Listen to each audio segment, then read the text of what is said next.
दारूचे व्यसन सोडण्यासाठी काही औषधे मांडीच्या स्नायूमध्ये किंवा पाठीच्या स्नायूमध्ये किंवा पोटाच्या स्नायूमध्ये ठेवून आपण पेशंटचा इलाज करू शकतो का? नमस्कार, मी डॉक्टर चंद्रशेखर हाळिंगे.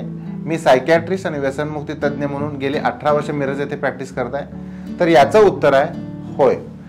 दारू व्यसनमुक्तीसाठी 3-4 प्रकारची औषधं आपण देत असतो. जसे की पेशंटचं व्यसन बंद झालं म्हणजे विड्रॉल मॅनेजमेंट करण्यासाठी आपण ट्रीटमेंट देतो. अँटी क्रेविंग ड्रग्स म्हणजे अशी औषधं की ज्यामुळे पेशंटला व्यसनाची इच्छा कमी होऊ शकते. आणि तिसरा जो प्रकार आहे अँटी अब्यूज थेरपी किंवा ॲव्हर्जन थेरपी आपण असं म्हणतो. याच्यामध्ये पेशंटला अशी औषधं आम्ही चालू करतो. त्या औषधं चालू केल्यानंतर पेशंटनं जर व्यसन केलं, दारू पिला, तर त्या पेशंटला रिॲक्शन होऊ शकते. रिॲक्शन म्हणजे अंग लाल होणं, उलटी होणं, मळमळणं, चक्कर येणं किंवा जीवाला धोका होऊ शकतो. अशी औषधं म्हणजे डायसल्फिरामसारखी औषधं. तर ही 3 प्रकारची महत्त्वाची औषधं आहेत. आणि चौथं महत्त्वाचं औषध म्हणजे पेशंट का पितो, कशासाठी पितो याचा अभ्यास करून.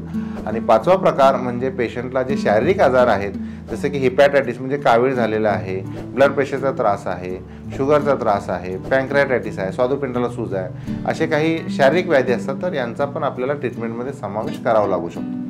ॲव्हर्जन थेरपीमध्ये डायसल्फिरामचे जे औषधं आहेत याला इम्प्लांट, डायसल्फिराम इम्प्लांट हा एक नवीन प्रकार आहे औषधाचा.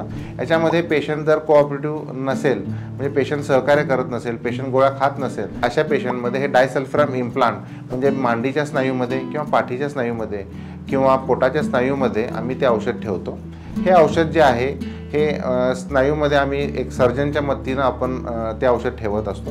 हे औषध 3 महिने, 6 महिने, 9 महिने किंवा वर्षभर हे औषध थोडं थोडं हे शरीरामध्ये रिलीज होत असतं. त्यामुळे नवीन ट्रीटमेंट जो ऑप्शन आहे डायसल्फिराम इम्प्लांट, याचा आज ट्रीटमेंटमध्ये समावेश केलेला आहे.